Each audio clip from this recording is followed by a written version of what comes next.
India में approx 5% people stock market में investment करते हैं।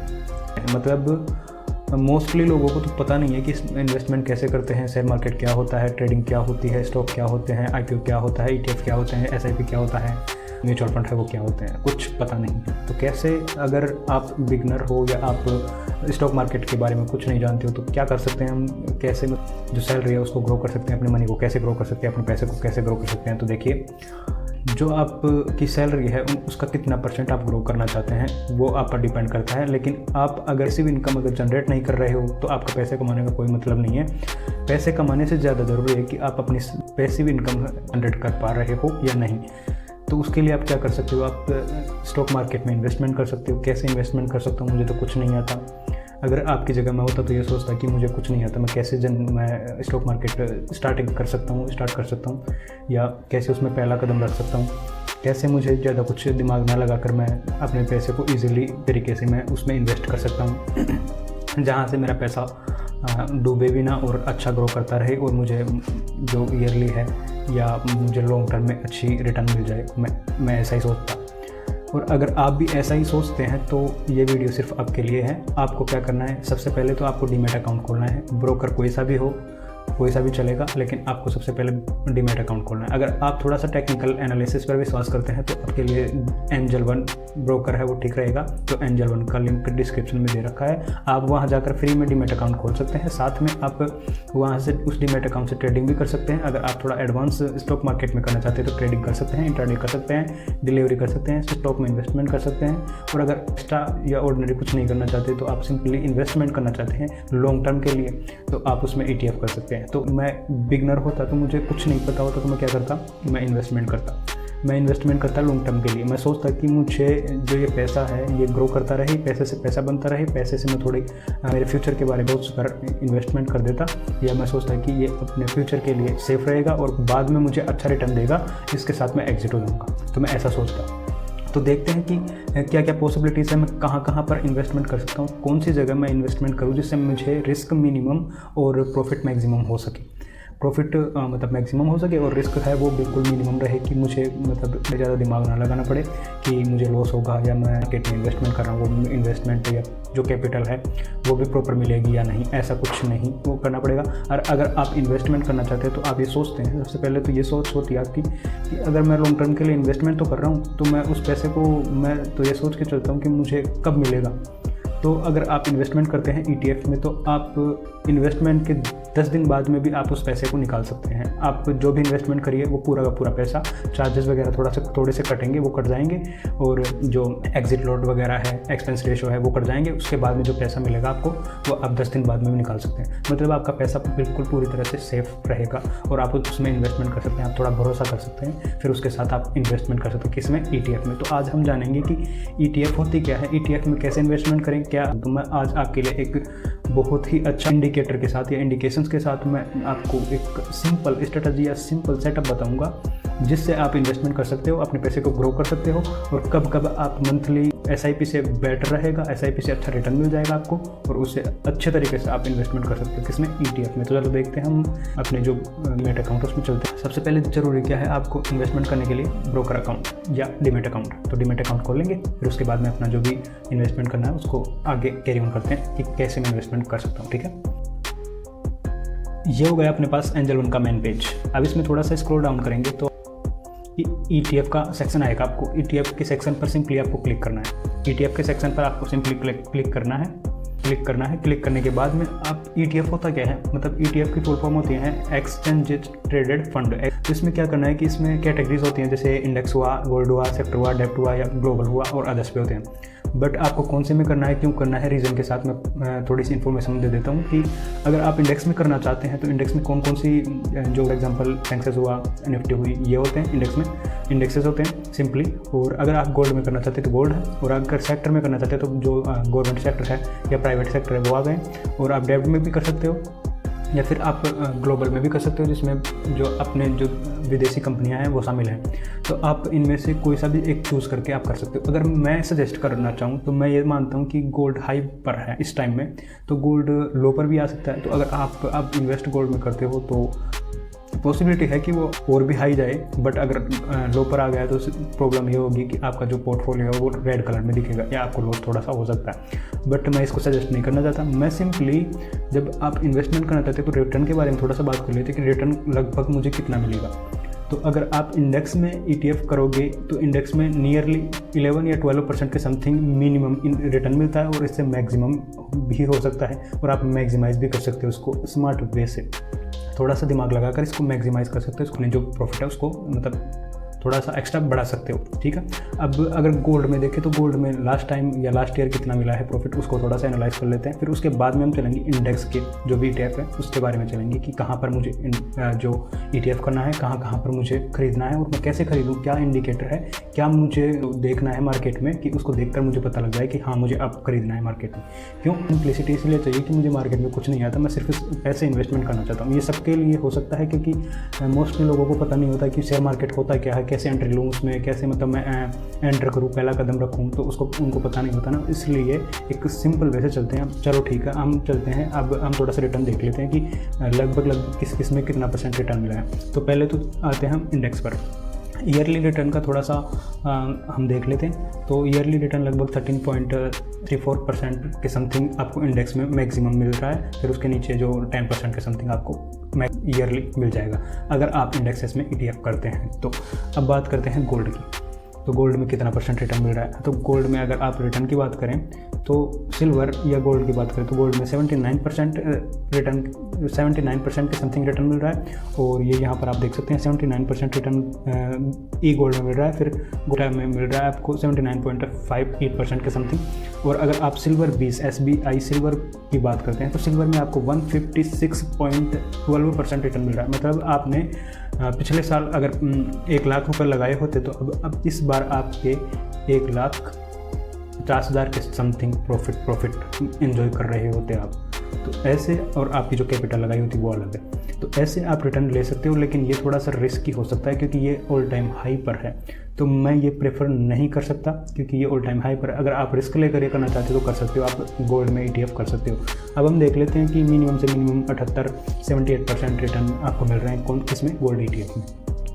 अब हम देख लेते हैं, सबको एनालाइज करते हैं, फिर हम अंदाज़ा लगाएंगे कि मैं कौन से सेक्टर में जो कौन से कैटेगरी है ETF की उसमें इन्वेस्टमेंट कर सकता हूँ, या मैं अपना पैसा वो डाल सकता हूँ कि ग्रो करता रहे। तो मैं अब सेक्टर में देखता हूँ कि सेक्टर कितना % रिटर्न दे रहा है। तो सेक्टर 26.39% रिटर्न दे रहा है सेक्टर में। अगर आप सेक्टर में इन्वेस्ट करते हैं तो बैंक PCO हो गया, HDFC बैंक हो गया, PSU बैंक हो गया, और इसके बाद में मेटल हो गया, मेटल LTF हो गया, फिर ऑटो 20 हो गया, वगैरह वगैरह।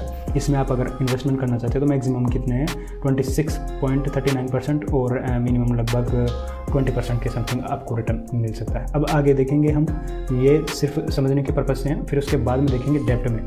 अगर डेप्ट में इन्वेस्टमेंट करना चाहते हो तो सबसे कम आपको डेप्ट में मिलेगी 8.6% के समथिंग, मतलब FD से थोड़ा सा ज़्यादा। तो आप यहाँ से इन्वेस्टमेंट करके आप नॉर्मल अपने जो मनी है उसको ग्रो कर सकते हो, अपनी जो कैपिटल है उसको ग्रो कर सकते हो। आप साइड बेस या पैसिव इनकम जनरेट कर सकते हो। अपना पैसा पड़ा मत रखो, आप उसको काम पर लगाओ, पैसे जनरेट करने के लिए लगाओ, काम पर लगाओ, पैसे बनाओ, उससे वो उसी में समझदारी है। अब बात करते हैं ग्लोबल की।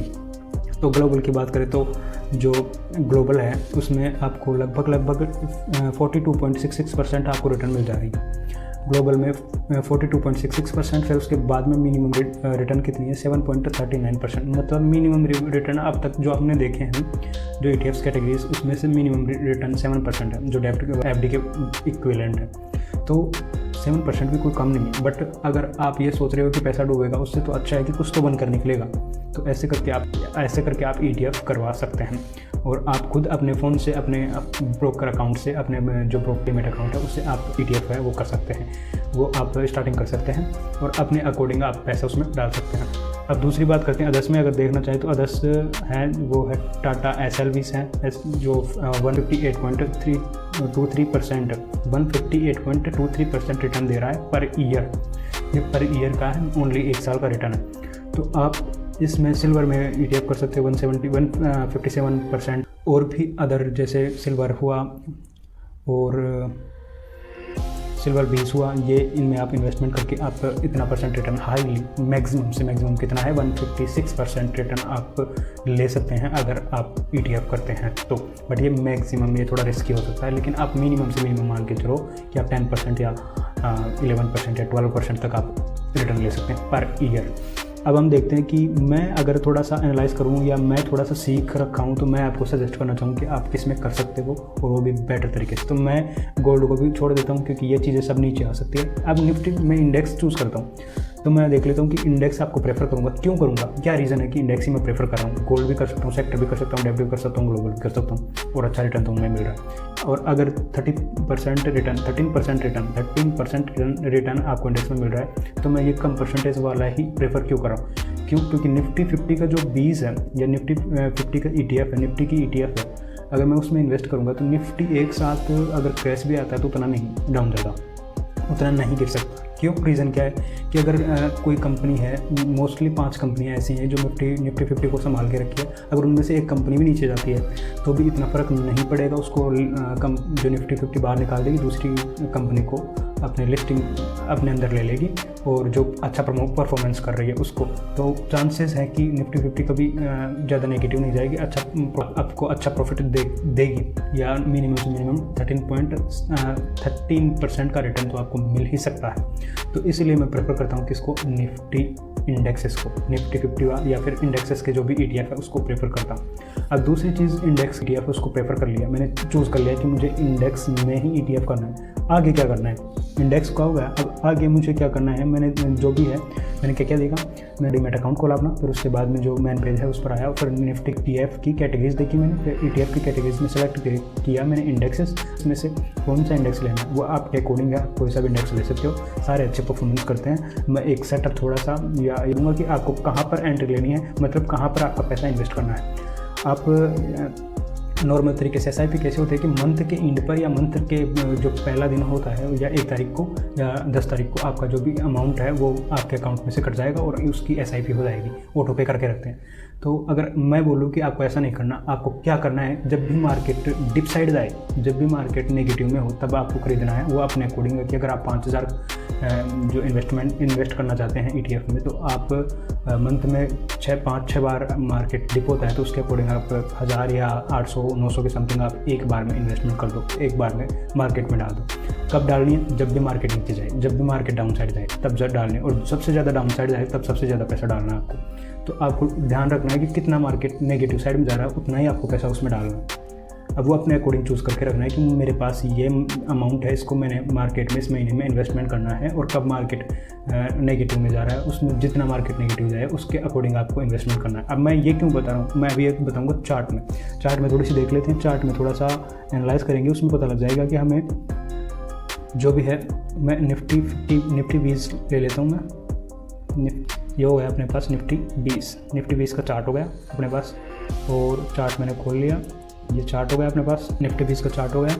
अब इसमें देखता हूँ, मैं देखने की कोशिश करता हूँ कि मैं ये क्यों बोल रहा हूँ कि मार्केट नीचे जाएगा तो आपको नेगेटिव में दिखे तभी आपको एंट्री लेनी, मैं ये क्यों बोल रहा हूँ, क्या सोच समझ के बोल रहा हूँ, तो इसको मैं प्रूव कर रहा हूँ थोड़ी देर में कि आपको कब एंट्री लेनी है। मैं इसको थोड़ा जो टाइम कैंडल है इसको थोड़ा बड़ा कर लेता हूँ, 1 आवर्स की कर लेता हूँ। 1 आवर्स की करने के बाद में ये अपने पास चार्ट हो गया, ये चार्ट हो गया। उसके बाद में हम देखते हैं कि मार्केट में मैं कहाँ पर एंट्री ले सकता हूँ। फॉर एग्जांपल ये अपने पास मार्केट हो गया, कहाँ से चल रहा है ये, नियरली अगर मैं देखूँ तो इसका जो भी लो पॉइंट है उसको मार्क कर लेता हूँ मैं। ये लो पॉइंट है, मान लो ये लो पॉइंट है कब का, ये 7 अप्रैल 2025 का। यहाँ से चलकर इस टाइम में इसकी प्राइस क्या है, 245 या 246 के समथिंग है इसकी प्राइस, क्या है 245 या 246 के समथिंग है इसकी प्राइस। अब ये अपर साइड में मुंह देकर लास्ट प्राइस क्या है इसकी 294.45 प्राइस है इसकी, ठीक है, LTP। अब मैं क्या करूँगा, मैं जब भी मार्केट नीचे जाएगा, डिप साइड में जाएगा, तो मैं वहाँ पर मैं एक साथ तो मैं डाल नहीं सकता पैसा जो भी है। मेरी सैलरी मंथली आती है तो मंथली मैं जो इन्वेस्टमेंट करना चाहता हूँ उसका कुछ हिस्सा मैं इसमें डाल दूँगा, वो ग्रो करेगा। जैसे ग्रो करेगा उसका रिटर्न मुझे जो मेरा जो पोर्टफोलियो है उसमें दिखाई देगा कितना % मुझे रिटर्न मिल रहा है। और लास्ट में अगर आप नॉर्मली SIP कर रहे हो तो 10 या 12% या 13% तक रिटर्न मिल सकता है। और अगर आप नॉर्मली इन्वेस्टमेंट नहीं करके, अब मैं जो बता रहा हूँ कि आप डिप पर खरीदना है, आपको डिप पर खरीद के या मार्केट नेगेटिव में जाता है तब खरीदना है, ऐसे आप इन्वेस्टमेंट करते हो तो आपको इससे लगभग आपसे 5 से 10% तक या इससे ज़्यादा भी आपका जो प्रॉफिट है वो इंक्रीज़ हो सकता है, बढ़ सकता है। जो पोर्टफोलियो में प्रॉफिट है वो बढ़ सकता है। तो क्यों ना हम यही इसको फॉलो करें कि जब भी मार्केट नीचे की साइड आए, एक यहाँ पर आपको देखना है डिप साइड ये हो गई, एक डिप साइड ये हो गई, एक डिप साइड ये हो गई। जब भी डिप जाए मार्केट, आपको इन्वेस्टमेंट कर देनी है और आप मंथली इन्वेस्टमेंट एक टाइम ना करके आपको मंथ में टुकड़ों में इन्वेस्टमेंट करनी है। बस ये स्मार्ट वे चूज़ करना है और आपकी जो ग्रोथ है उसको मल्टीप्लाई कर लेना है। आपका जो इन्वेस्टमेंट है, जो रिटर्न मिल रहा है, आपको उसको मल्टीप्लाई कर लेना है। आपका मल्टीप्लाई हो जाएगा। आपको क्या करना है, जब डिप जाए मार्केट उसमें इन्वेस्टमेंट करना। ओवरऑल ये क्या होगा कि जब आप डिप पर खरीदोगे तो ओवरऑल ये मार्केट एक एवरेज ले लेगा और एवरेज में आपका जो डाउन साइड है, जहाँ डाउन साइड की पोजीशन ले लेगा। और आप अगर हर मंथ में या हर ईयरली अपर साइड में मार्केट जाता है, मार्केट को जाना ऊपर ही, तो जब जाएगा तो आपको रिटर्न अच्छा मिलेगा। ऐसे करके आप मंथली आप इन्वेस्टमेंट कर सकते हो ETF में। ये बेस्ट सजेशन ETF में। अगर आप गोल्ड में भी करना चाहते हो तो ऐसे ही आप गोल्ड में कर सकते हो। जब भी डिप जाए तो आप उस टाइम में आप खरीद के डाल दो, अपने डीमैट अकाउंट में डाल दो। और अगर आप थोड़े से स्मार्ट वेज चूज़ करते हो, आप ये सोचते हो कि मुझे ट्रेडिंग भी करना है, ETF भी करना है, तो फिर मैं क्या कर सकता हूँ, अगर मैं ट्रेडिंग कैपिटल को उसमें डाल दूंगा तो फिर तो समस्या हो जाएगी, फिर तो प्रॉब्लम हो जाएगी। मैं अगर ETF करने लगा है तो वो तो लॉन्ग टर्म के लिए है, वो मैं जल्दी नहीं निकाल सकता, मुझे इंट्राडे करनी है। मैं एक अच्छा इंट्राडे ट्रेडर हूँ तो मुझे ट्रेडिंग भी करनी है। तो फिर उसके लिए आपके लिए एक सजेशन है कि अगर आप ETF कर रखे हो अपने अकाउंट में तो वो 5 से 6 दिन में आपके डीमैट अकाउंट में शो होने लगेगा। आप डीमैट अकाउंट से जितना भी आपने इन्वेस्टमेंट कर रखी है ETFs में, उसका आप प्लेज कर सकते हो। उसका 90% प्लेज हो जाएगा और वो आपके जो वॉलेट है, कौन सा, जो डीमैट अकाउंट का वॉलेट है, उससे आप ट्रेडिंग स्टार्ट कर सकते हो। आप ट्रेडिंग कर सकते हो बिना ब्याज के, आपको पैसा मिलेगा बिना ब्याज के, बिना इंटरेस्ट रेट के, 0 इंटरेस्ट रेट पर आपको ये पैसा मिलेगा। इससे आप ट्रेडिंग स्टार्ट कर सकते हो। दूसरी चीज़ क्या कर सकते हो, अगर आप ट्रेडिंग कर रहे हो और उसके बाद में आपको अनप्लेज करना है तो उस टाइम में आपको थोड़ा सा या लगभग 20 से 30 रुपये नॉर्मली, इससे ज़्यादा भी हो सकता है कि समथिंग आपका चार्ज कटेगा, बस वो नॉर्मल चार्ज कटेगा, एक तो अनप्लेज करने का और प्लेज करने का। तो बस ऐसा करना है और आपको प्लेज का फ़ायदा उठाना है, साथ में ETF करनी है, वहाँ से पैसा ग्रो करना है। तो आप डबल वे से पैसे कमा रहे हो। तो ऐसे करके आपको पैसे कमाने हैं। डीमैट अकाउंट का लिंक डिस्क्रिप्शन में मिल जाएगा, आप जाकर डीमैट अकाउंट खोल सकते हैं अपना और इन्वेस्टमेंट आज से ही स्टार्ट कर सकते हो ETF। और अगर और भी आपको थोड़ी सी चाहते हैं इस टॉपिक में, ETF एनालिसिस चाहते हो, मैं समझ कर चलता हूँ कि आपको थोड़ा बहुत मार्केट के बारे में नॉलेज होगी। और भी अगर एनालिसिस चाहते हैं तो कमेंट में ज़रूर बताएं। आज के लिए बस इतना ही। Thank you.